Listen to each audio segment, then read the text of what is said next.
Hello, thank you for joining us today.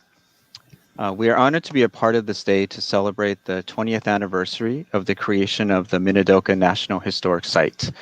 My name is Dale H. Watanabe, and I have been involved with the Minidoka Pilgrimage Planning Committee for the last several years.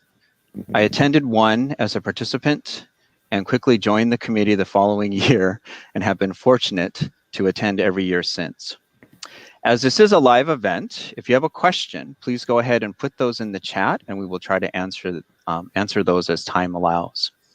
I am joined today by fellow committee members, all volunteer, each with a different connection to the Minidoka story, but all of us sharing the love and dedication we have to teaching about this part of American history, of an American concentration camp, to help ensure that history does not repeat itself. We have come too close to this happening again on American soil, and many parallels still exist today. As we are not in person, it's not as easy to go down the line and introduce each panelist, but what I'll do is I'll go ahead and call out the panelist's name and just ask you to give a brief introduction to yourself and your connection to the Pilgrimage Planning Committee or your maybe connection to Minidoka. So I'd like to start this afternoon with Anna Tamura. Thanks, Dale. Hi, everybody. My name is Anna Tamura, and I had the great honor of helping to start the first Minidoka pilgrimage. And my connection to Minidoka is that my mother and aunts and uncles and grandparents and great-grandparents were incarcerated at Minidoka. And as I was growing up, I really didn't know anything about it because similar to most families, I never heard anything. My family members didn't talk about it. It was kind of like a black hole in our family's history. And part of starting the Minidoka pilgrimage was to discover my own personal history. Turn it back over to you, Dale. Right, thank you. Thank you. So next I'd like to ask Gloria Shigeno, and Gloria will be joining us with audio only, so don't worry, it's not your computer or your screen. So Gloria, if you'd like to say a few words of introduction. Thanks, Dale. Let's see. In 2003 was the first Minidoka pilgrimage I attended, and several things made me want to become involved. I am a survivor of the Minidoka concentration camp, but I'm too young to have memories. I've been involved since 2003 and have seen a lot of changes, but I have seen a lot of things, the good things that still continue. What else? That's it. Marie, if you would like to say a few words of introduction. Marie Johnston. Thanks, Dale. Hi, everyone. My name is Marie Okuma Johnston. I am part of the planning committee as well as the board. Specifically, I've helped with donation fundraising, and then I've done a lot of art for the pilgrimage as well.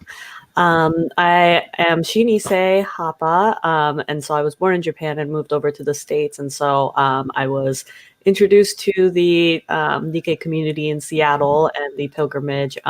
Special thanks to Dale, who invited me to join the community. And it just ended up becoming a place that I identified with and felt a lot like home, and the work is important. And so that's what keeps bringing me back to the pilgrimage. Thank you, Marie. Next, I'd like to introduce or have Yoko Fedorenko introduce herself and say a few words. Hi, everyone. My name is Yoko Fedorenko. I first attended the pilgrimage just as a participant, and then I just thought it was so great, so I joined the committee and then later did the youth scholarship program. And I actually don't have a personal family connection to the site. My grandparents were incarcerated at different sites, but as a member of the Seattle Japanese American community, I definitely feel a connection to it. And yeah, I'm really happy to be here. Thank you, guys. Thank you, Yoko. And next, I'd like to ask Alex Namba if he would like to say a few words of introduction. Hi, everyone. I'm Alex Namba. Thank you, Dale. My grandma helped Anna and Emily Momohara, who is unfortunately not here, start the pilgrimage. The first one I attended was the very first one, and that was 2001. And I have almost no memories of it. It wasn't, I don't know, it wasn't a lot of information that my grandma shared. It was, and this has been my way of giving back to her, giving back to what she's giving me, and helping out as much as I can. Much like Marie, I've found my own family here, I would say, and I'm just happy to be here and help out. All right, thank you, Alex. And again, I am so honored to be a part of the Pilgrimage Committee, and just really excited to have this hour or so conversation with you all about the origin and things that we do related to the pilgrimage. And I really am happy to see all of you, because it's almost been a whole year that we haven't been able to join together to really talk about just why we're involved with the pilgrimage. So I think for the next hour or so, we're going to divide our conversation into 4 sections. I'd like to start with the kind of the origins of the pilgrimage, and then move on to the planning component, what it is that we do, then the experience of the weekend, and then I think finally wrapping up with just looking ahead for what's ahead for us. So with that, I think starting with the first part of the origin of the pilgrimage, we have to turn to Anna, because Anna Tamura, I feel like you are, along with Emily Momohara and May Namba, you are the trio of founders of what it is that we're doing. Okay. Well, I want to acknowledge that there were pilgrimages before the first one in 2003. So there were, I think there were maybe 2 or 3. There were also reunions that Gloria and people had organized. And so there was precedent and events that took place before 2003. But it was in 2003 that we had our first one. And the inspiration for the pilgrimage was, at the time, the Japanese American Citizens League, the Seattle chapter, both, actually all 3 of us, May, Emily, and I, were all serving as board members for Seattle JCL. And in advance of the first pilgrimage, Emily and I had been going to other pilgrimages. We went to Tule Lake, we went to Manzanar, and we kept kind of scratching our heads and saying, well, why doesn't Minidoka have a pilgrimage? Here it's a new national park unit. There's so many people who are still living connected to Minidoka. Clearly there's a lot of people who care about the site and are deeply impacted by the history, who connect with the history. Why isn't there a pilgrimage to Minidoka?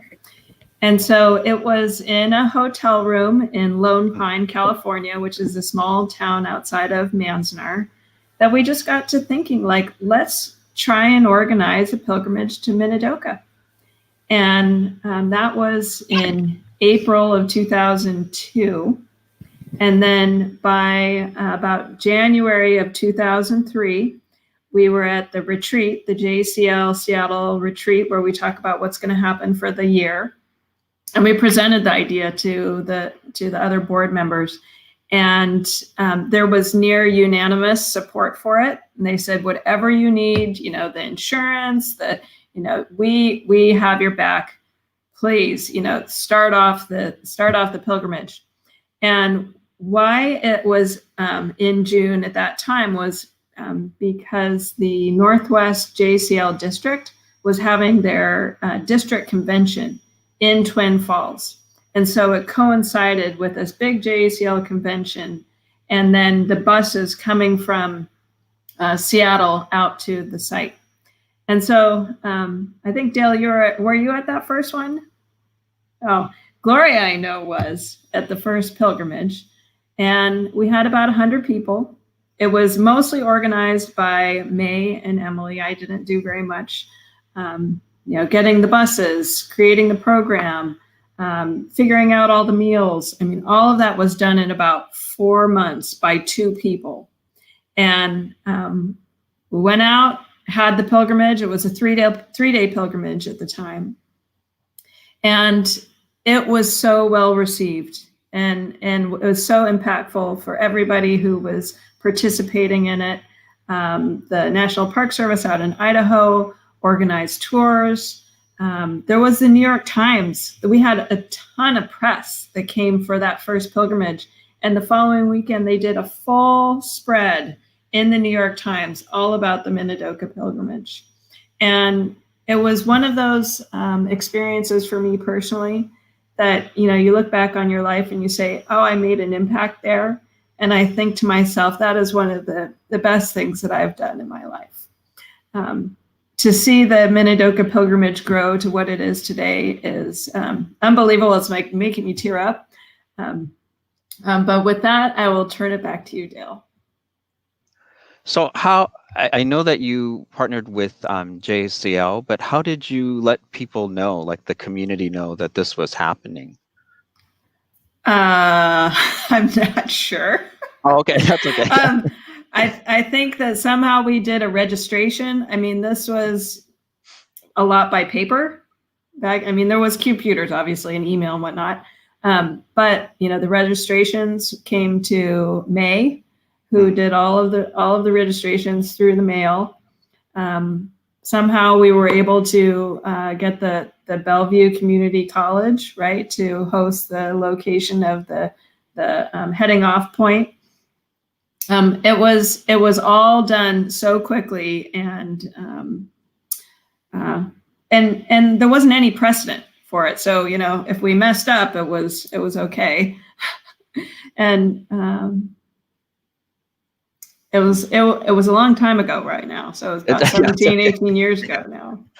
It was it was an amazing start, and look at what you've started. It's great. Continues even today. So Gloria, I know that Anna mentioned that you were on some of the earlier pilgrimages, and I think you've been on maybe every pilgrimage since the first one that you attended. So I don't know if you have anything you'd like to add about your experience with the pilgrimage early on. Yes, I did start in 2003. How come we're celebrating 20 years? Oh, never mind. We're celebrating 20 years because it's 20 years of the site being a national park unit. Oh, okay. Sorry. Okay.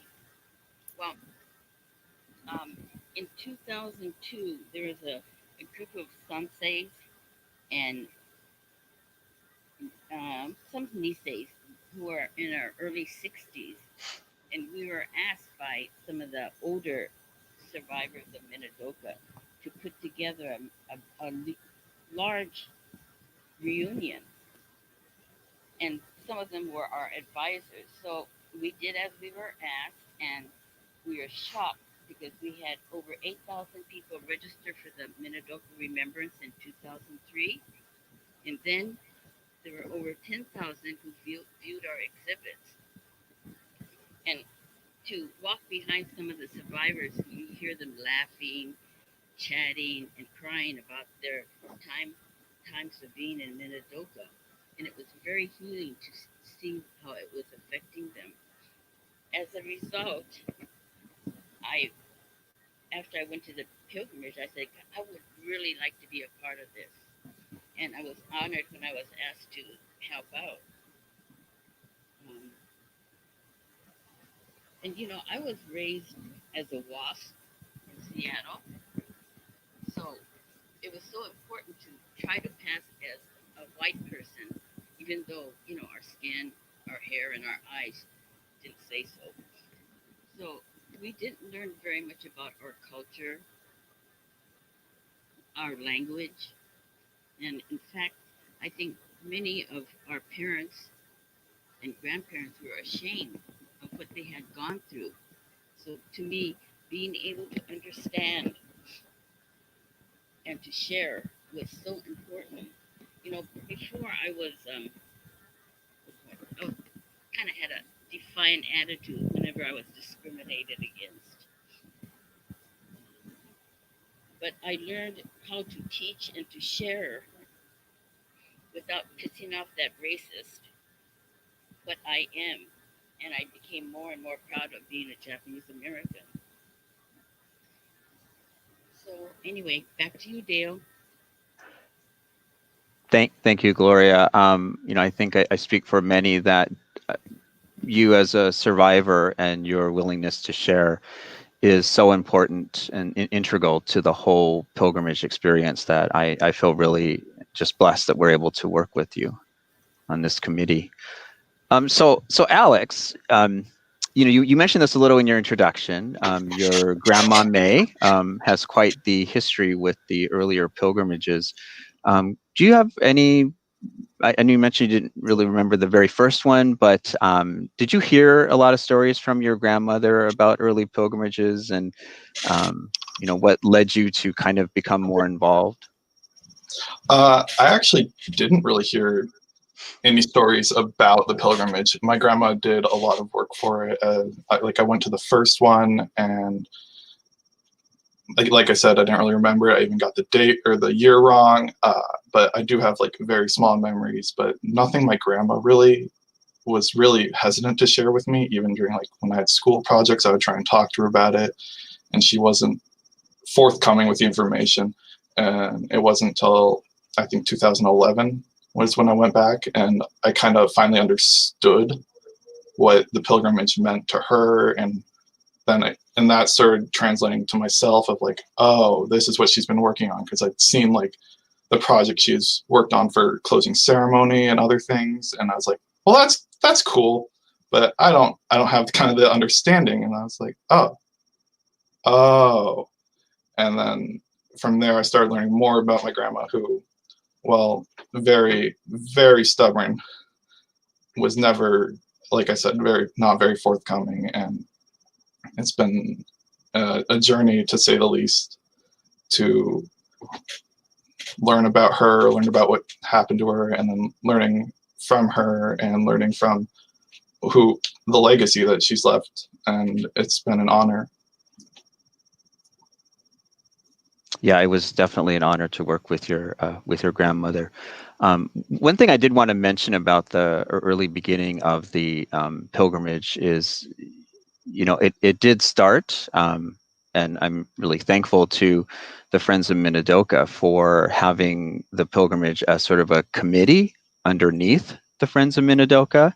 But we have expanded over the years and now are, as of, what was it, last year, our own independent 501c3. So it's really something to have two organizations now working with the site. So yeah. So I think with that, I don't know if there's any other comments anyone has about. I think the rest of the panelists maybe haven't had a connection with the earlier years of the pilgrimage. No, okay, yeah. And as Anna mentioned, it may seem like I was on the first one, but no, I wasn't. I think it wasn't until maybe 2007 or so that I attended, and then just never looked back and have gone every year, just because of the different stories and different pieces I've been able to learn to put everything together. So I think I'm going to go ahead and transition us into really the nuts and bolts of the committee, and the sort of the planning components that we have to it. So, I think, Gloria, you mentioned that you were recruited to kind of head the early pilgrimage committee. So can you maybe share a little bit more about that? I was not the original committee, but after that first pilgrimage I went to, I was asked. So that was not until 2004. But because of the Minidoka remembrance, I felt it was important to encourage younger people to join the pilgrimage. So we were able to get funds from the Minidoka Remembrance to offer scholarships, student scholarships. And with the scholarships came obligations that had to be fulfilled. Anyway, they were to actively participate in the attention, care, and comfort of our pilgrims. And this was also a way for the students to really feel a part, and it enhanced their communications between the students and other pilgrims. Especially because we had a 12.5-hour bus ride to and from Minidoka. And, we didn't limit the scholarships to just JAs. We were really fortunate. We had several Muslims. We had a young student from Rwanda. We had several from China, Indonesia, and Japan. So to us, it was a great way for the rest of the world to learn what racial discrimination and ugliness could do. So with the younger people being very involved, I think it's helping to spread the word that that's one thing that should not be tolerated. And I think with that, maybe we could ask either Marie or Yoko to talk about what the scholarship meant to them. Yes, that's a very natural transition. I think we should ask both Marie and Yoko. So Marie, as a former scholarship recipient and now very active member of the planning committee, if you want to talk a little bit about what sort of nurtured your interest to attend that first pilgrimage, and how did that impact what you're doing today? Yeah, thanks, Dale. So I had mentioned before it was you who introduced me to the pilgrimage, which I love this question. But kind of going back to my own kind of personal roots. I mentioned before I'm Shinise Hapa or Hafu. I was born in Kitakyushu, Japan, and moved to the States when I was 4. My dad was a teacher. But my grandfather was a World War II. I don't know if my dad's watching this. Hopefully I get all the facts right. But my grandpa was a World War II Air Force pilot. He flew like supplier planes to help with the bombings that happened in Japan. And my grandparents were children who hid in the mountains from those bombs. And so I think my family already has a complex history when it comes to that global relation with World War II.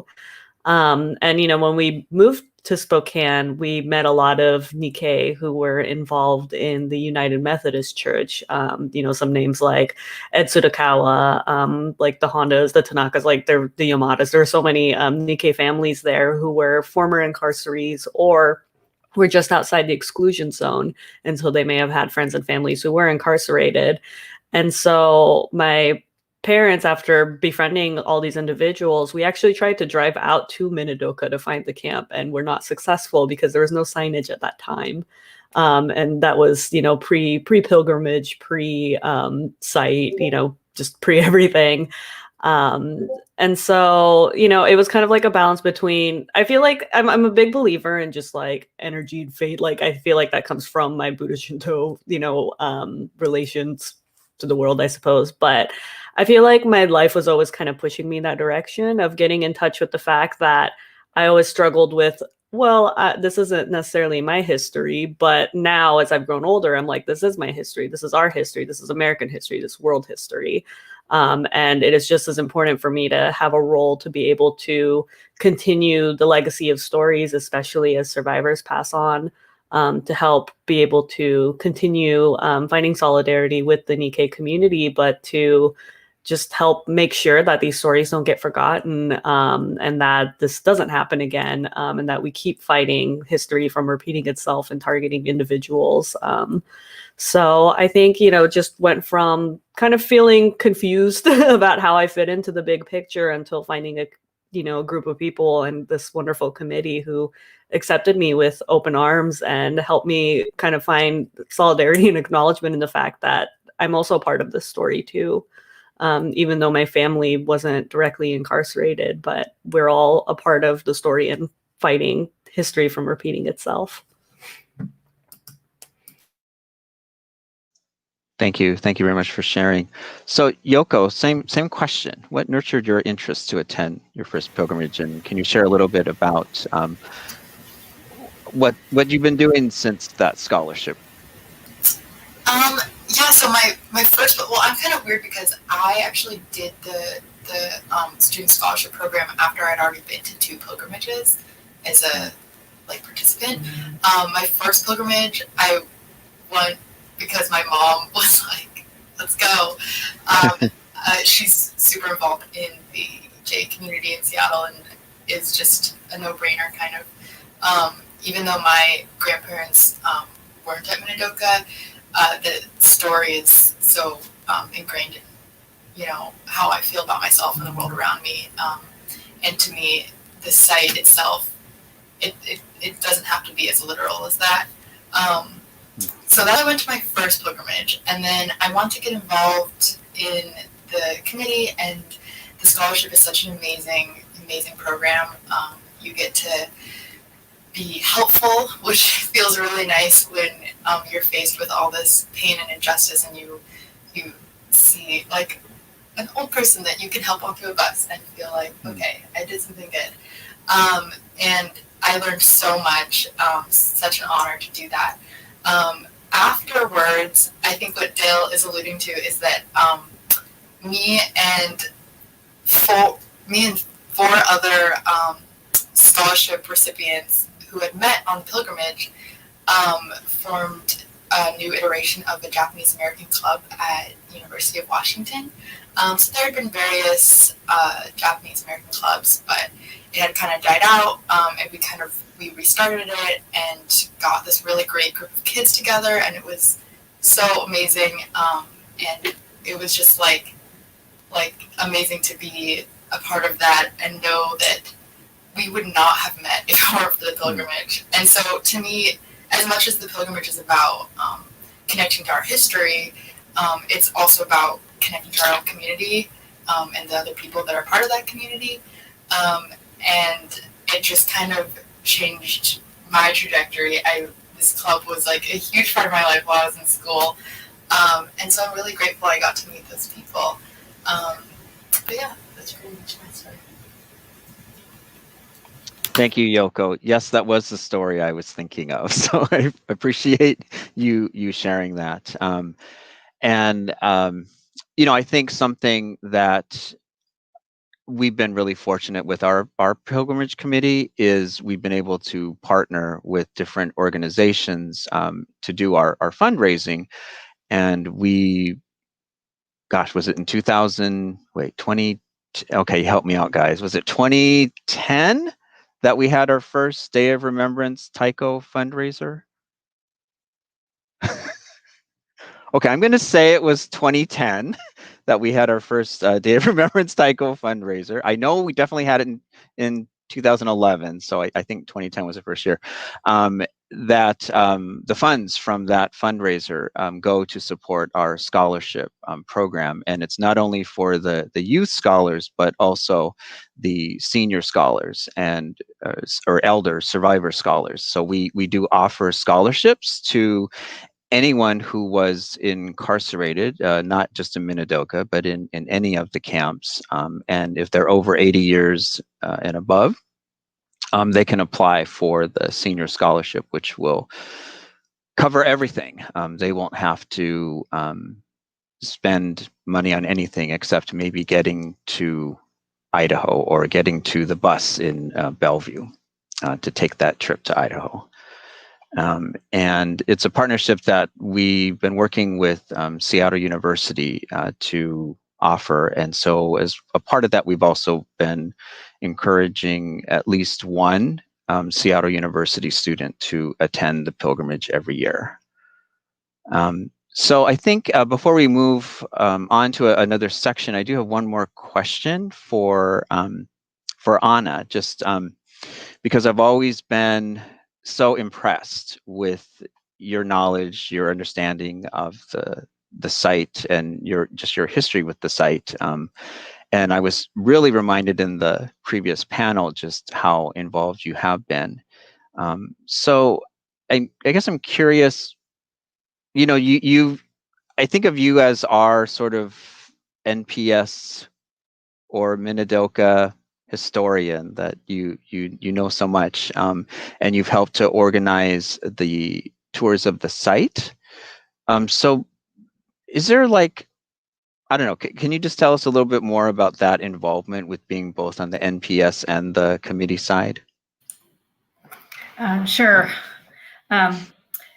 It's always been kind of a balancing act, I would say. I mean, I look at it as being hapa. Like, I'm not Japanese and Hakujin, right? I'm both. And I'm both in my everyday. And so, you know, for being an NPS, National Park Service person, I'm still a part of the Japanese American community. And in the community, I'm associated with the government. And I think that that's been a strength, to have kind of that bridge between the two groups. And, you know, sometimes relations get strained, you know, over the years, but we've weathered through them. And, you know, I think that the pilgrimage today is remarkable. I just want to build on what Marie and Yoko were saying, and Alex, about the scholarship. You know, when you look around at the planning committees for the pilgrimages, right? And you look at the Minidoka Pilgrimage Committee, it looks very different than a lot of the other committees. And I would say the reason is because there's so many young people on the committee. And all of that credit, in my mind, is to our scholarships, right? Because the scholarships, you know, young people receive the scholarships, and then Gloria is telling them, you know, hand that water bottle to that person, you know, you're up front and on the bus leading, you know, 12 hours of programming on the way out to Minidoka or back. And it brings the scholarship winners so closely into this tight-knit family that you become part of that family. And then you don't want to leave that family. And so, you know, we look at the committee members, and 2/3 of them, if not more, are scholarship winners. And I have so much hope that the pilgrimage will continue to do this and bring in more young people. And I mean, I feel like it's almost like handing a baton. Like the Nisei, you know, Issei handed it to the Nisei. Nisei handed it to the Sansei, right? Some of us are Sansei, right? Sansei are hanging it over to the Yonsei, and then the Gosei. And it's you know, continuing this legacy of remembering the injustices that were done to our family members so that it doesn't happen to other people. And the dedication and devotion. And I mean, I feel like I have a debt because my ancestors experienced an injustice that was so traumatic and so wrong that I feel like I need to give back to my community. And this is a way to do that. That is healing, that is helpful, that creates an incredible experience, that is educational, that is linking to other civil rights sites, that is so important for our elders. I don't know where you were asking if this is where you wanted me to go with this, but it shows the power of community, of individuals, and the strength of all of us to work together. No, thank you. That's exactly right. That's perfect. I mean, that is, I can't agree with you more. I think one of the joys that I have working on this committee is that it is very intergenerational. And I think having, you know, the youth and the survivors as a part of the committee, I mean, you don't find that in most committees, I think. So I think it's just really a joy. And, you know, I think there's just so much, how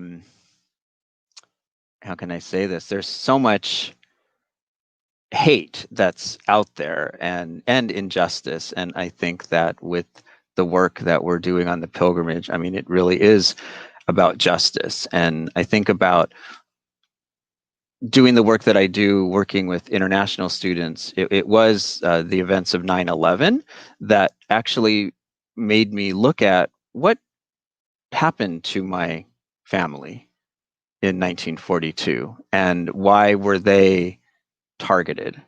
And then just seeing very similar things happening to, Muslim students, that it really forced me to take a more critical lens and look at that and say, I need to know this story because I don't want to see it happen again to any group ever. And the fact that it seems to keep cycling back just to a different group means that the work will never end. We need to be vigilant and make sure that this story is not repeated against any other group based on race or ethnicity.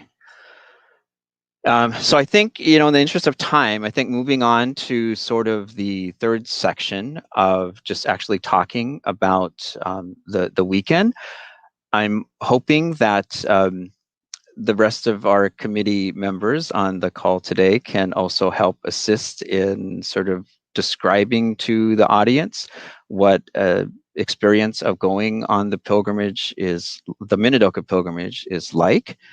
So I'm going to go ahead and just sort of start with, for those of you leaving from sort of the Seattle area, we do have an agreement with Bellevue College where you would be able to leave your car for the weekend and begin that 12-hour bus ride to Twin Falls, Idaho. I will admit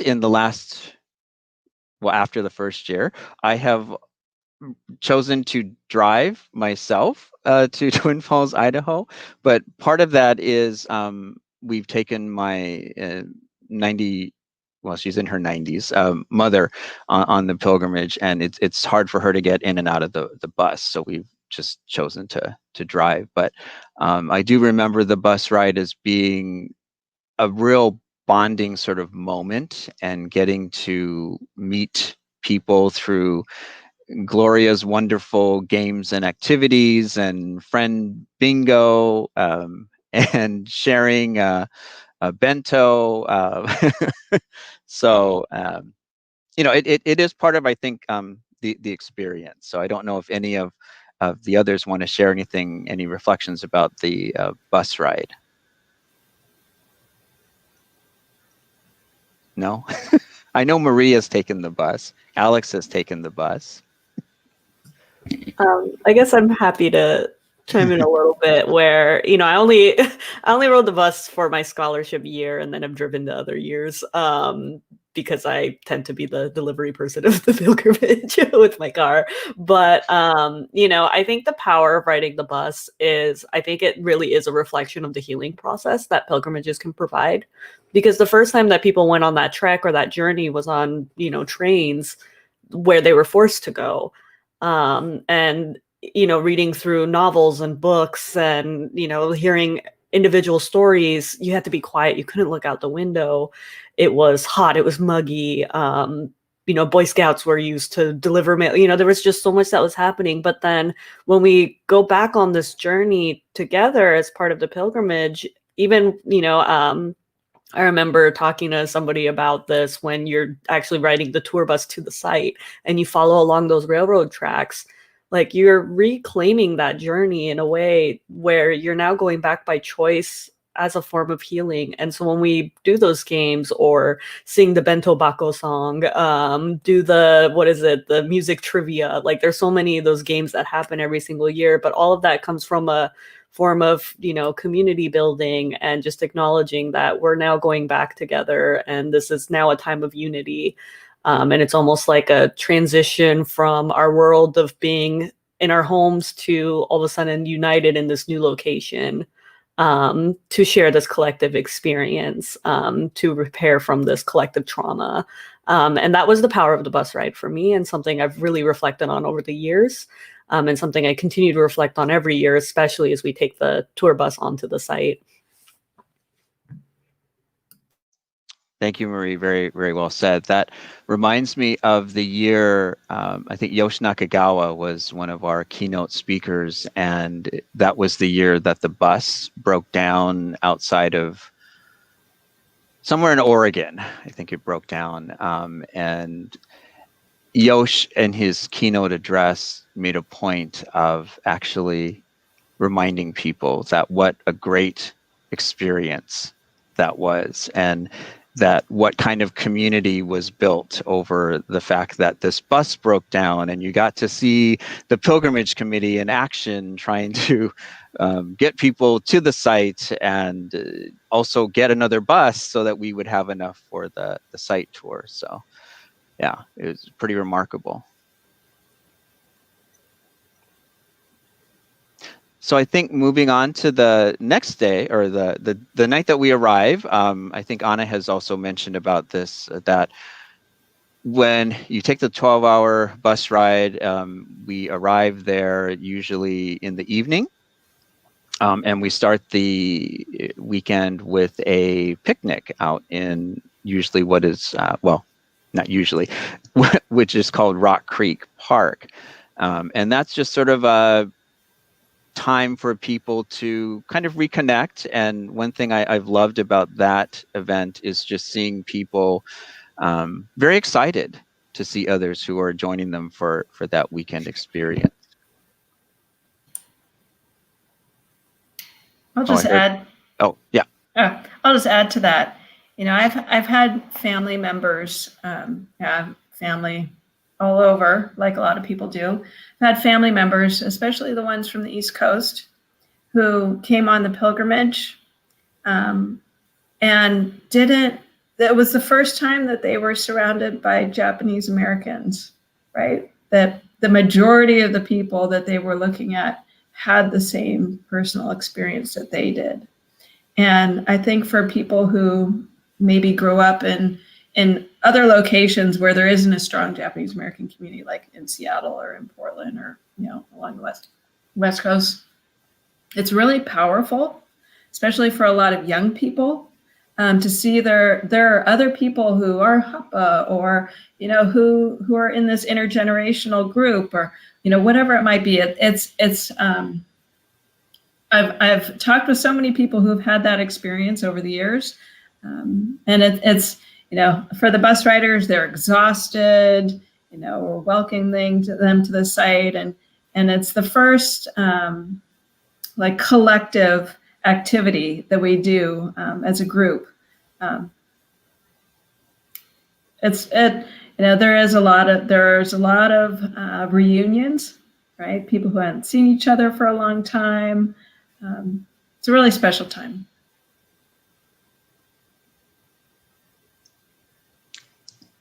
It really is, and it's always an interesting challenge to also hand out some of the packets at the event. And I love when we're sort of, as a committee, running around trying to get the, oh wait, I know this person, so I'll take their packet.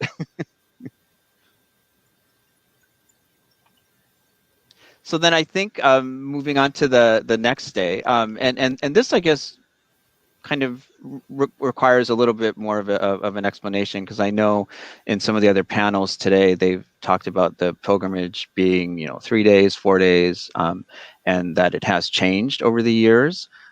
So what we do now, we call the educational day, and it's like the first full day of the pilgrimage.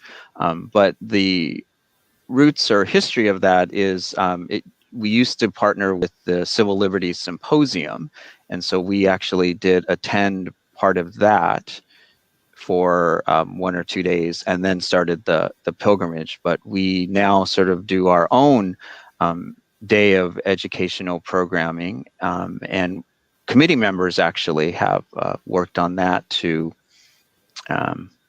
organize a series of, you know, workshops and information sessions that are all sort of tied somehow to Minidoka or to the incarceration experience and that sort of thing. So I know some of you have also done programs for the for that day. So I don't know if there's any of you who wanted to share about just your thoughts or reflections on the educational day.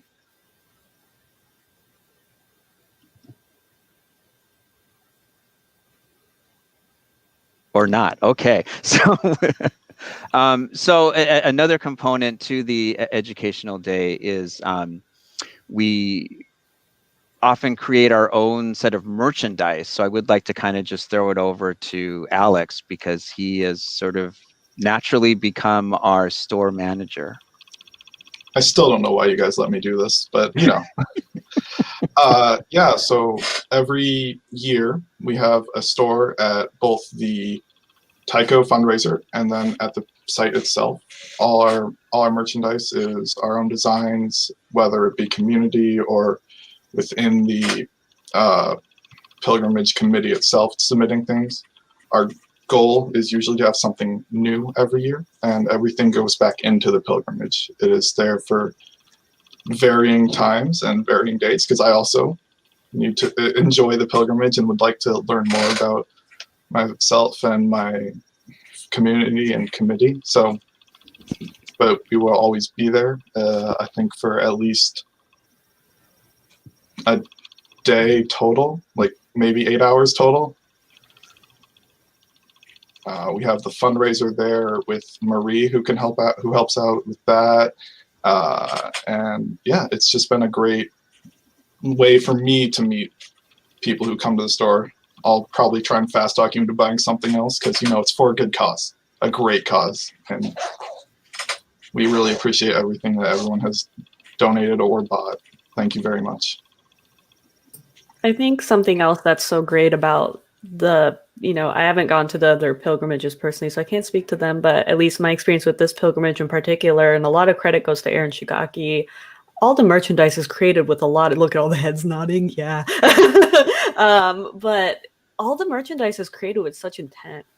Like everything has a purpose, the imagery, like the fonts that are chosen, how they're, I see Alex is showing the name tag sweaters that we designed last year. Like so much thought and care goes into almost every detail of the pilgrimage of like, we spend hours talking about the educational sessions, and do we have too many sessions in one set of hours? Do we make sure there's enough breaks that someone can help, their grandparent or mother or, to help their children go to the rest? Like we talk about all those little tiny details, and there's so much intent and care that goes into the community and how we represent the community stories.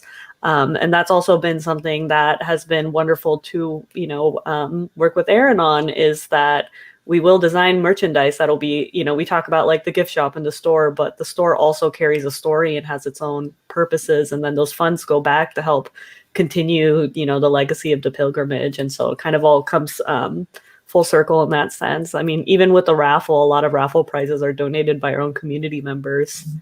And so there's just a lot of care that even comes in from all the excitement of everyone going, oh, I'd love to donate this custom thing that I had made, or here's a film that I directed, I would love to include this in the raffle. Or Jamie Ford always donates a set of books. Roger Shimomura's donated prints of his artwork. Like every small element and detail, I think, just comes with a lot of love and care for the work that we're all doing together.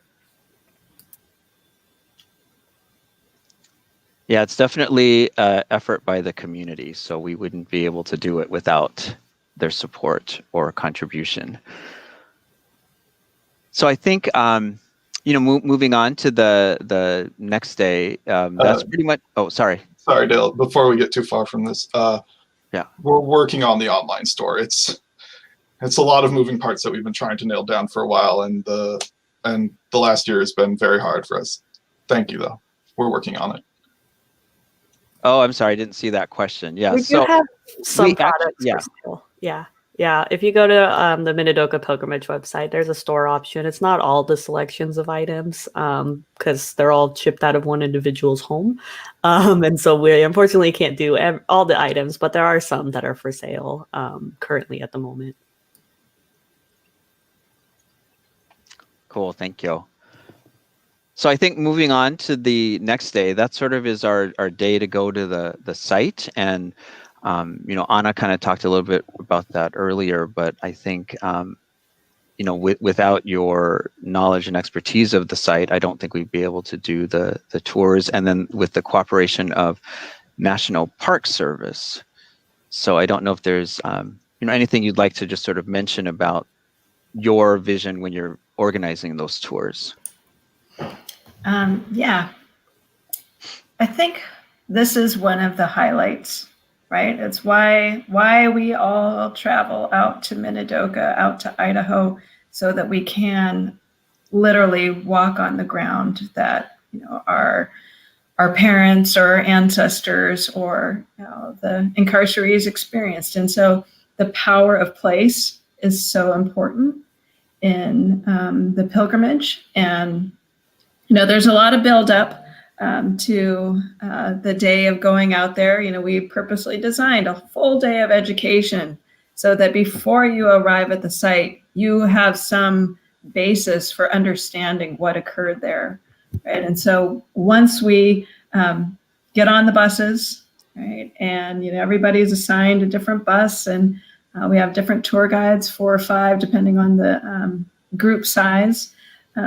And we drive out and we cross, you know, the bridge, and we go by the train tracks, and it's really powerful, you know, driving next to the train tracks and knowing this is the actual route that everybody came in on, and then pulling in, you know, onto Hunt Road, and you know, people know Hunt, you know, Hunt Camp, being on Hunt Road. And then driving and seeing the guard tower in the distance along the North Side Canal, and then coming into the camp. And I think what's so remarkable to me, and to see the progression of the pilgrimage over the years, the site every year has looked different. You know, starting in 2003, it was completely overgrown with sagebrush. There were no trails. Right, there was no guard tower. There was, you know, the honor roll didn't exist. There weren't any there wasn't the barrack building. And so those early years, there was a lot of imagination and a lot of talking about what is the future. And I remember before the trail existed, we were literally like walking through, you know, the sagebrush, and you know, telling people to be careful. And there's, you know, fences that were down, and it was. It was a lot different than it is today. And so each year the tour has almost had a change. So that one of the big changes was when the honor roll was established, right? And the celebration, and everybody who had connections, like pointing to the names of their family members on the honor roll. You know, another big thing was when the guard tower went up. Another thing was when the trail was established. And I have this picture in my mind of Hiro Nishimura looking at one of the wayside panels with interpretive information standing on the trail. And then another of, you know, 2 granddaughters holding their grandmother walking along the trail. And, you know, then we had the barrack building and the mess hall. And then the baseball field, right? And so almost every pilgrimage, and the last one, when we had the visitor center, oh my gosh, you know, that was, you know, I was just bawling when, you know, all of the Nisei went up and cut the ribbon as the kind of grand opening of the visitor center. No, it's like each year there's more that makes it a real national park. And I think what's so important is what I try to do on my tours is to continually tell stories, stories that have been shared with me over the years. and, stories about how, Art Sasaki from Portland helped place one of the rocks, right, in the waiting room. Or, Kubota and his team established the garden in the front. Or, Block 22, right? When we purposefully designed the trail so that when you go to Block 22 and you walk along the trail, you're walking on the exterior of an entire block to give you the impression of how big a block was. And, going to the swimming hole, right? And looking at the images. And I remember, just a few years ago, there was a man in my group, and I was talking about the swimming hole and pointing to the pictures, and he looked at the picture and he just was stunned because who he saw was his father, who was a lifeguard in this picture. And just the deep connections that people have when they are able to go out on site. And I think a big part of it too is the elements, right? It can be, there have been times when it has been freezing cold, right? Not many, but there have been times. Other times when just the wind is so intense, the heat is so intense. And to imagine what it was like during World War II, and to be there as kind of prisoners, right? To be there against their will for a crime. No, they didn't commit any crimes, right? And to remember and honor them in the place that they lived, I think is, that is the power of place. And I give one tour a year of Minidoka, and it's during the pilgrimage, and it's one of the highlights of every year for me. Oh, thank you. Thank you so much for sharing that. I am reminded going to the site and how important it is, especially for survivors. My dad did not spend a lot of time there because he was one of the few who was working on the railroad in Montana, but he had gone to Minidoka to visit his family, and he, on the way to the pilgrimage kept saying, I'm not going to remember anything. Why am I even going? Why are you bringing me? And then when we got to the site and he saw the entrance area and saw the fireplace, immediately he was like, I had to wait in this room. I remember this fireplace. And it was like this moment that I'll never forget, because it was so emotional for me just to know that he had this experience there. So I know Marie and I think Yoko, you've also helped do the narration on the tours. So I don't know if maybe you have any thoughts when you've gone out to the site. Marie. Yeah, I actually haven't done it. So this is all you, Marie. Oh, okay. No worries at all. I think even with doing the narration of the site, I think when you're a younger person or like a youth, there's moments where I've experienced multiple times throughout the years that elders will have this. I remember one specific memory is we were in the mess hall and one person just pulled me aside and they were just like, I used to be a waitress here, and then at that moment you just kind of stop and you say, tell me more, like tell me more about that experience. And they were like, well, it was, and then it just, stories would just keep coming and coming. And it's one of those special moments that can only really happen at that location, because it's almost like, time traveling with memories, where if you go to a location where you kind of remember, but then you're there and it just kind of takes over and you suddenly like get rushed with all these memories. And I think that's extremely powerful about going to the site.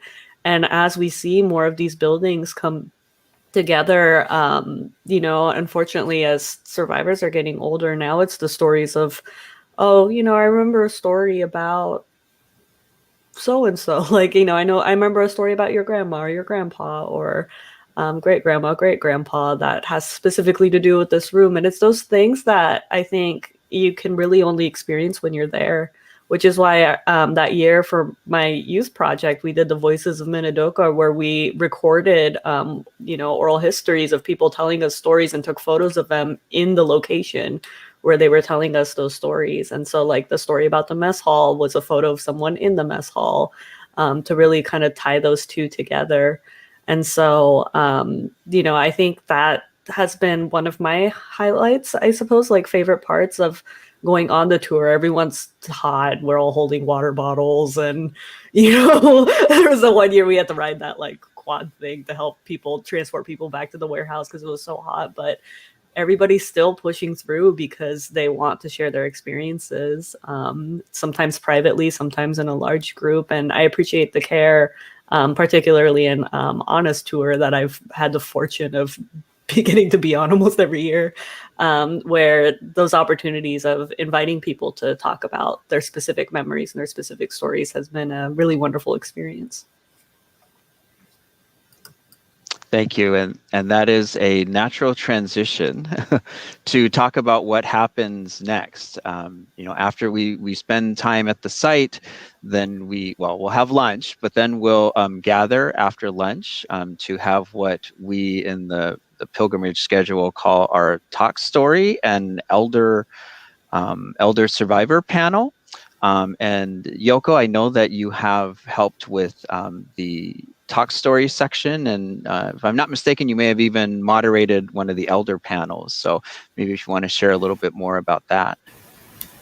Yeah, so the elder panel is, like, for me, one of the best parts of the whole pilgrimage. With everyone getting older, it's more rare and more precious than ever to be able to hear from survivors. And I did moderate a panel in, I don't know, but a few years back. And it was such an amazing experience, just getting to know these amazing people who had so much to say, and being at the site, but also just being around other people who had similar experiences brings out so many memories that weren't on the surface before for them. And it's so great to get to talk to them. I remember there's the actual panel, but then kind of my favorite part is like before the panel, we all met together in a room in the hotel and to go over like what we would talk about and stuff.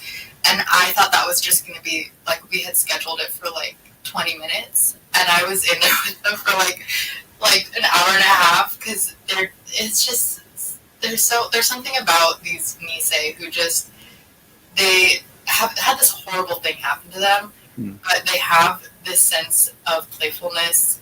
I specifically we recently lost Nib Sakamoto. He was on the panel that I moderated that year, and just there's this spirit among that generation that is so unique and so inspiring to me as a Yonsei. And so getting to talk to them, and not only that, but doing it in front of all these people who are, some of them learning for the first time, some of them know this history really well, but no matter where you are on that spectrum, it's so powerful to hear it firsthand, and it's so precious, and it's something that we're not going to be able to do forever with people getting older, so it makes it all the more meaningful for me, and I think it's one of the best parts of the pilgrimage. Thank you. I think it definitely is certainly one of the more emotional parts of the pilgrimage too, and just providing that safe space for survivors, especially to talk about their experience, I think is just so important for the whole weekend. So I think I saw that there was a question, I believe, in the chat about providing maps to give perspective to the site. We don't provide the actual Arai map, but we have in the program booklet for the pilgrimage every year, we'll have a map of the site that I think we got through, if I'm not mistaken, maybe NPS. But over the years of having attended, I know that one thing that I was able to share with my family was to actually point out where Block 14 was, which is where my family was imprisoned. And Block 14 is not part of the national park, but from the entrance area, I could kind of point out, through the help of NPS staff, I could point out where actually Block 14 was. So I think in the interest of time, I'm going to go ahead and move us on to the next section, which we've kind of moved around. We have now a closing dinner. Prior iterations of the pilgrimage, it was more of a closing lunch, but we've shifted things just because we know that travel time is a big deal for people to get back home, and leaving on a Sunday late in the afternoon, sometimes that means you don't get back to Seattle until way past midnight. So we have shifted programs a little bit, and we have now a closing dinner and a social hour. And if I could ask maybe Marie to share a little bit more about the closing dinner and social. Yeah, I think the closing dinner is kind of the form. I don't know, there's because there's the closing ceremony and the closing dinner. And so with the closing dinner, I think it's an opportunity to, I think the closing ceremony is more of like a spiritual conclusion almost, where we're at the site, we read the names of the honor roll. The closing dinner is almost like the formal closing of maybe more of the educational aspects of the pilgrimage. Both very much like kimochi.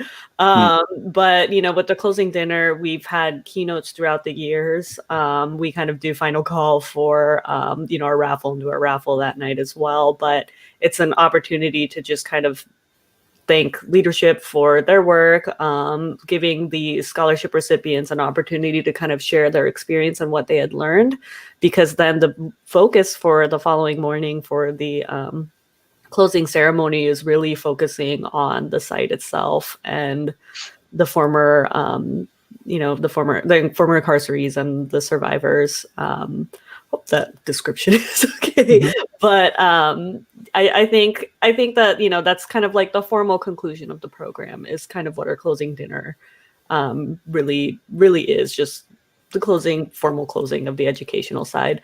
The social hour, I feel like we're almost like the party pilgrimage because we do a lot of social hours. And I think the social hours are also a very special place in my heart. This year we couldn't have the pilgrimage, so I went back to my Instagram archives to look at all the videos of people doing line dancing led by I think it was Fujiko, right, who was doing the line dancing, where she just kind of made up line dances on the spot to any song, and everyone would join in, and it was across generations. I feel like every year everybody sings sukiyaki together, and it just kind of turns into this big sigh of relief, like celebration of everyone just unwinding and just really enjoying one another's company as one big last hurrah for the final, social hour after the closing ceremony. There's smaller ones throughout every night, but for the grand one, I really do think it's like that celebratory sigh of relief, and we do dances from Obon, where we all do tankobushi, and it's just like it's very wholesome, I think that's the best way to describe it. It's just so wholesome, and it's like a big family reunion party where the barbecue is kind of that family reunion of, oh, it's so great to see you again. And then, once you have that big social on the last night, then it's just everybody being like, all right, this is our big last hurrah for this year, and let's all just have fun together. And I just absolutely adore our social hours because Nikkei elders really know how to party too. So it's always a delight to just have fun with them, because that's part of life too, is to just have fun and live with them and just watch them shine and watch our community shine together. Well, and I'm sure Alex has something to say about social hours. Excuse me? Who is it that's usually hounding me to figure out how to get a pizza delivered to Red Lion? Listen, I'm hungry, Dale. You cannot fault me for being hungry. And no one is ever complaining about the pizza except you. So I don't know why you're coming at me like. I don't really complain. I'll still eat a piece or a slice.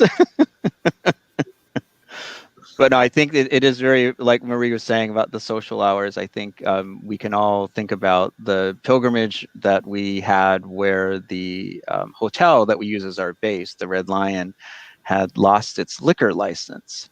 And the pilgrimage committee had to work really hard to kind of make that social hour still happen. But we did it. And I think that was the year that we ended up doing a social hour a couple times or maybe 3 times that weekend. So it is really just, I think, the kimochi, as Marie mentioned, the community that I think really makes that social hour what it is. And I love it. And yeah, really miss it, or really missed it this past year. So I think that leaves us with, Marie kind of already mentioned about the close. Oh, Anna, did you want to say something?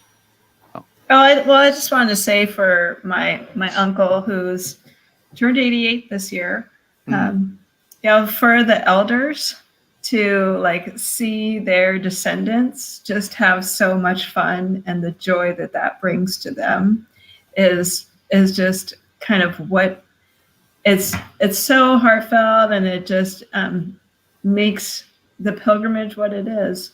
I always think of the pilgrimage as 4 days of like a month's worth of interactions with other people, of experiences, of changes and travel, it's all packed into 4 days, and it's so intense. And so the joys are so intense, the pain is really intense, and we're all experiencing it together, and so when we're doing the tanko bushi, like that's my uncle's favorite point of like that, and the prime rib, right, are his favorite points in the pilgrimage, because he gets to see all of his descendants and community like come together. It's so beautiful, so beautiful.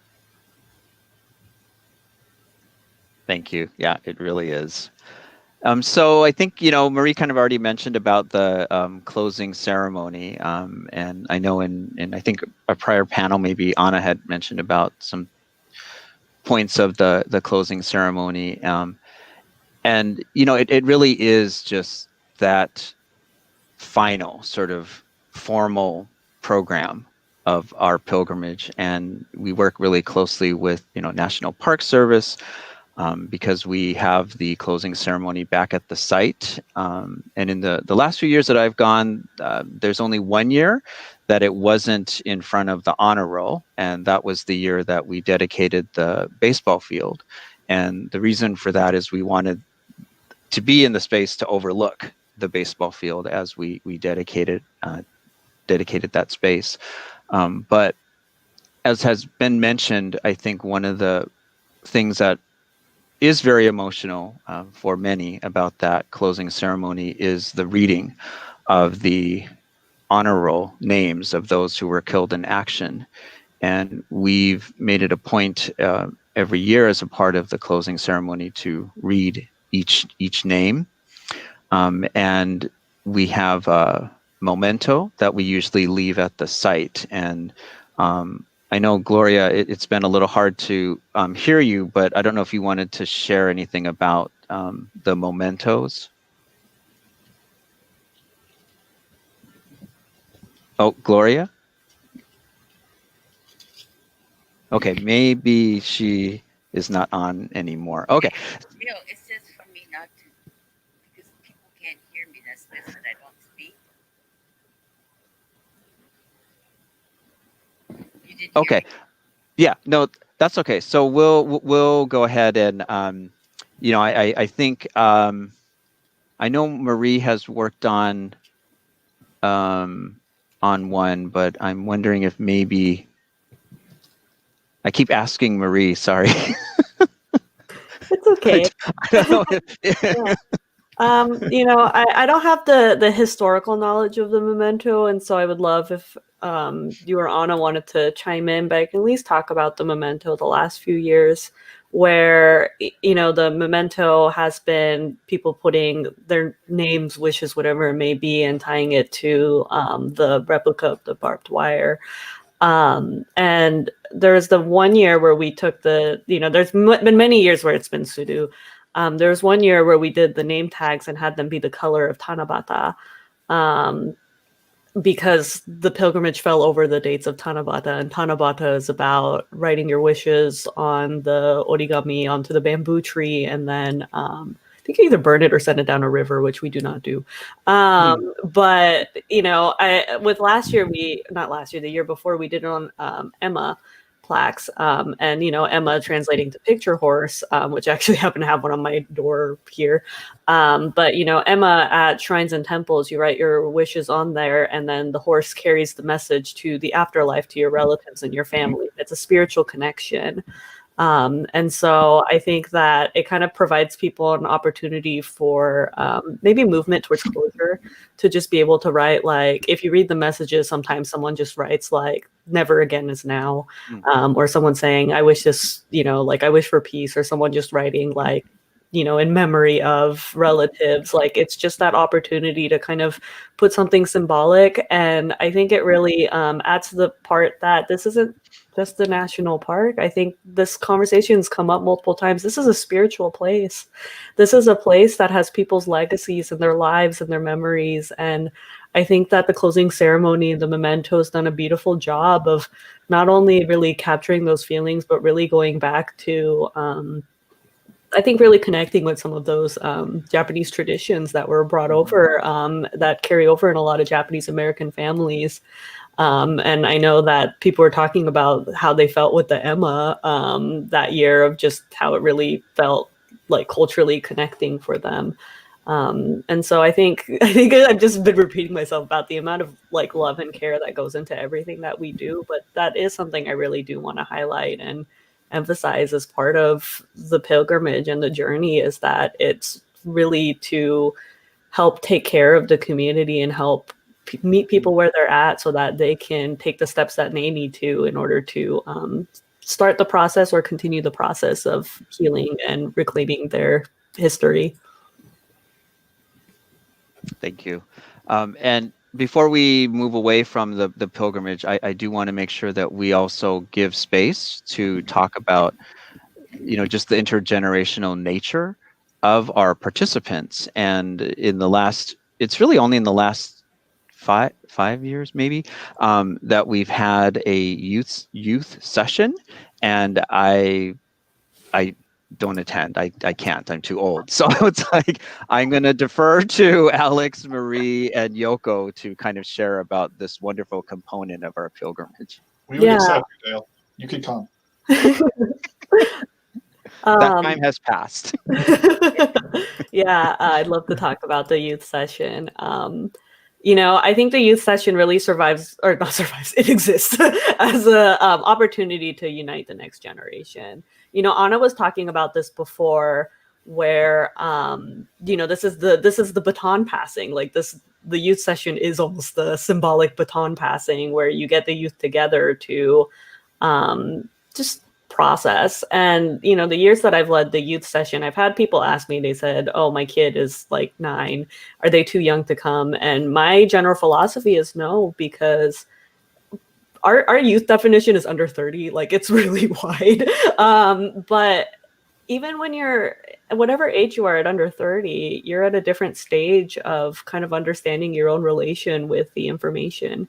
And there might be a 9-year-old who's grown up hearing all these conversations, and you might have a 20-year-old where this is their first time.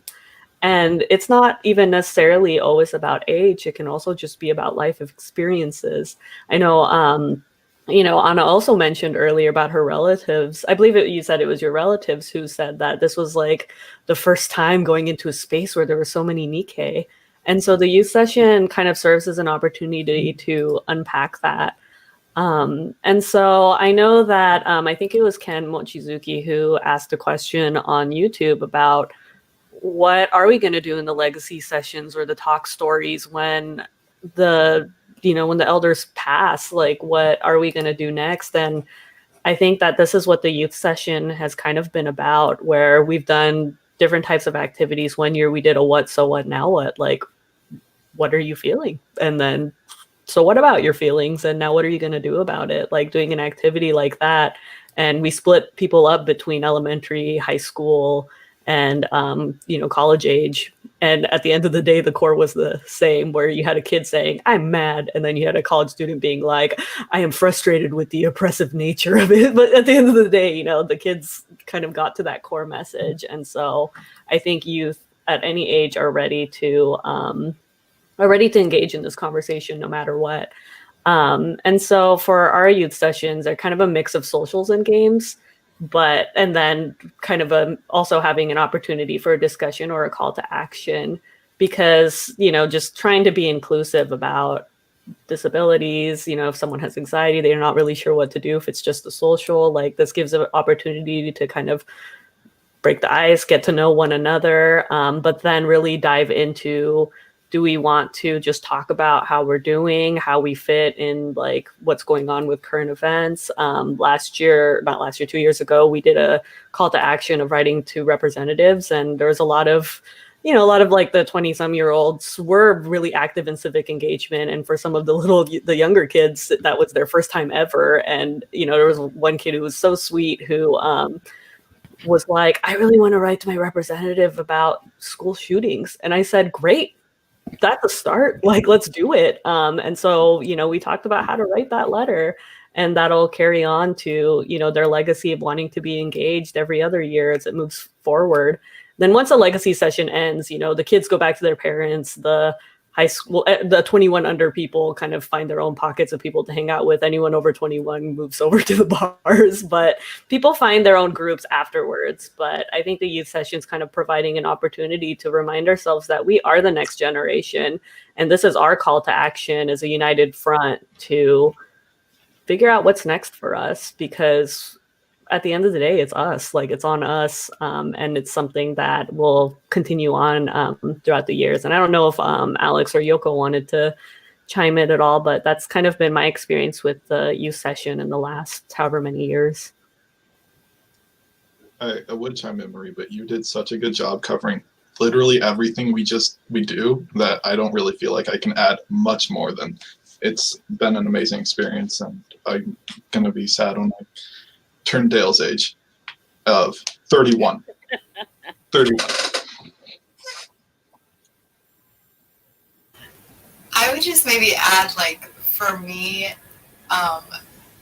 being Japanese American and having this history in your family, it's like a very specific experience, and being Yonsei is a very specific experience, and the youth session is like, it's a chance to process all that's happened and all that you're about to experience with people who are coming at it from the same place as you.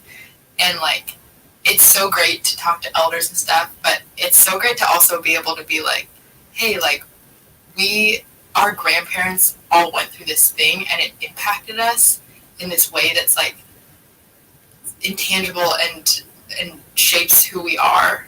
And I know growing up, it's like, you sometimes feel like, is this real? Like, this is a thing that happened many years ago. Like, why do I feel like it made me who I am? It didn't even happen to me.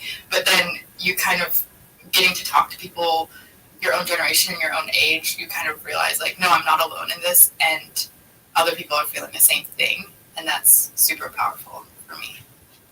Yeah. Thank you all for sharing.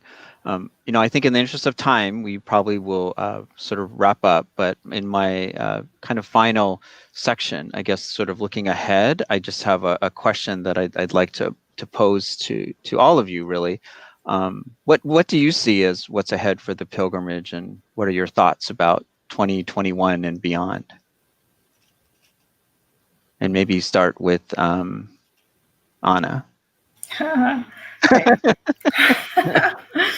Well, I just want to emphasize something that Marie said a couple times, which is all the love and care that goes into our pilgrimage. And I really want to highlight Gloria's role in bringing that love and care and kimochi to our pilgrimage, because I think that, Gloria, Eugene, the elders in our pilgrimage set the tone for the rest of us. And what I hope for the future of the pilgrimage is just that continuation, that for as people learn the stories of their family members, that they remember them and then pass them on, right? As you take in this knowledge and do all this learning at universities, and that you then share that back out, right, with younger people. And the love and care that has been given to you as a participant in the pilgrimage, that then you share that out with other people as well. And I think that if we can all continue to do that, that the pilgrimage will last for a long, long time. Thank you. How about Yoko? Looking forward, well, there's a couple things. I kind of wanted to address Ken's question about what's going to happen when there's no more Nisei. I think that a generation, passing and then not being able to firsthand share their stories, it's not something new. It happens to every community. It's constantly happening. And I think that the exercise in of itself of sharing and talking, we are remedying that, because I've learned so much, and these like very specific stories from the people I've gotten to hear from and talk to. And so it's our job to carry that forward. And, obviously the best way to do that is hearing directly from someone. But I think that hearing from someone who heard from someone who heard from someone, that's the nature of shared knowledge. And it's actually like a really beautiful thing. And so looking forward, I think there will be a lot of that.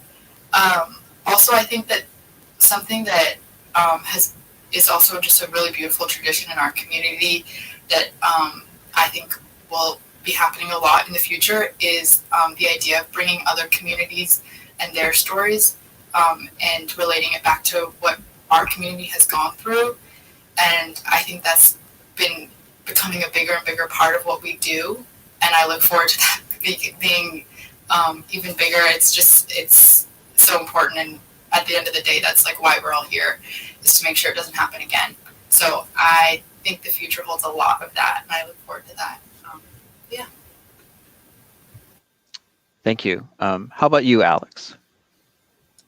Again, people keep taking all of my points. Like everyone's so good at this. To reiterate what Yoko said, just expanding our community, getting more people involved that wouldn't necessarily have the opportunity to experience something that they wouldn't have the chance to think about, because in schools this isn't something that's talked about. So even though it's a huge part of our culture and part of what is American culture, it's, last I checked, a page in a history book. So expanding and hopefully influencing and laying roots so people can learn and really not stop what's been happening and what could be happening. Right. Thank you. And Marie? I think in the last panel, the MPS panel, someone mentioned about having the presence of the site and like the relevancy of the site and kind of creating its own legacy. And I think it's the same in like the story and the work that we're all doing about connecting with allies and doing advocacy work with other organizations. And a few years ago when we had Namira Islam come and do presentations about the parallels with leadership that was happening in Muslim communities and our own community, where there was that powerful video of children, I think they were reading letters. It was like Muslim children reading letters that were written in the camps, which was an incredible video. And I think that, we're continuing to grow in that direction of showing up in other spaces and, being there for and with other communities. And And I think that that allyship and advocacy of our own community has been just incredible to watch over the last few years. I feel like it's just like it's just escalated quite quickly. And so I'm excited to see that for the future of the pilgrimage, because I think that through that advocacy, allyship, and conversations, you also kind of build education and knowledge, where the only time I ever learned about the incarceration in school was a school assembly, and they had me and one other Nikkei kid at our school because there's only two of us and asked us what our opinions were. Like, that was our education. And now, you know, you're seeing kids going on these pilgrimages and you're seeing them talk to their peers about it and really taking ownership of these stories, because there was a lot of shame and trauma in this experience. And so I think, like, in the future, we just keep becoming stronger and stronger. And I look forward to just seeing kind of what's next overall. And my wish is that we just keep holding on those stories and listening to other people's stories and experiences too. Tamlin Tomita recently talked about how these are American concentration camps that held Japanese American descendants, and they're not necessarily like, and I thought there was a lot of power in that, and kind of looking at the fact that this was a part of history and it's something that is ingrained in the system, and we're going to continue fighting the fight, and continuing sharing the stories and the legacy of the survivors as well. Thank you. Yeah, it's definitely something that happened on American soil, and there is nothing, really nothing in our Constitution that would prevent this from happening again. So I think it is important to be very vigilant. I think there's so much I'm thankful for with the Pilgrimage Committee, and I'm thankful for just all of you for taking time this afternoon to be a part of this panel to just sort of talk about the origins and what the pilgrimage is and what we do. And I'm especially thankful to the audience that is with us and has listened to our sharing about why this is a passion for all of us. We are all volunteer, and we commit time to make the pilgrimage space for people to come back and experience and have a therapeutic, I guess, sort of closure maybe to some of the just atrocities that they had to go through. So before we formally close, I do want to give special thanks to, especially to Hanako Wakatsuki, MPS, for just inviting us to be a part of this, and to Kimiko Mar and Emi Oyama and, Aaron Oyama and Ryan Kozu, who are sort of behind the scenes working on this. And, I would be remiss if I didn't mention other partners that the Pilgrimage Committee has worked with throughout the years, which includes the Japanese American Citizens League, the Japanese Culture and Community Center, Friends of Minidoka, Oregon Nikkei Legacy Center, Nisei Veterans Committee, Nisei Veterans Foundation, Bellevue College, Seattle University, and of course the National Park Service. And as was shared in an earlier panel, the panel that started today, the stories are what matter. The resilience of those incarcerated is an inspiration for us all. The Issei, Nisei, and Sansei, forced to live in the desolate desert of Southeast Idaho, turned that land into farmable land that continues today. They survived to tell the tale.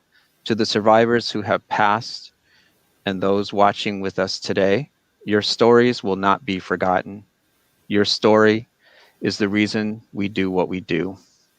Our mission in planning the annual pilgrimage is to honor the generations that were at Minidoka by sharing stories of their imprisonment with the younger generation and others unfamiliar with the story, so that in the future, due process of the law will be demanded, so no single group is targeted again.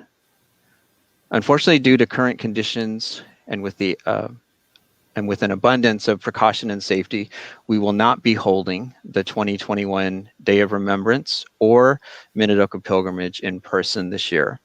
We are working on a virtual pilgrimage to be held in June or July. So you can check our website, minidokapilgrimage.org, for more information, as we are still continuing to work on that. If you would like to donate to our scholarship or general funds, please refer to the website as well, or send us an email. We will end today with a brief slideshow of images throughout the years of the pilgrimage and include the names of many of our youth scholarship winners who come from many different parts of the globe.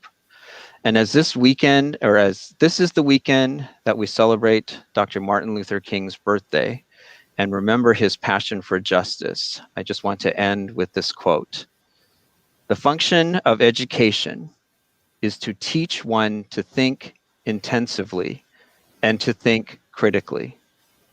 Intelligence plus character. That is the goal of true education." Thank you again for spending this time with us.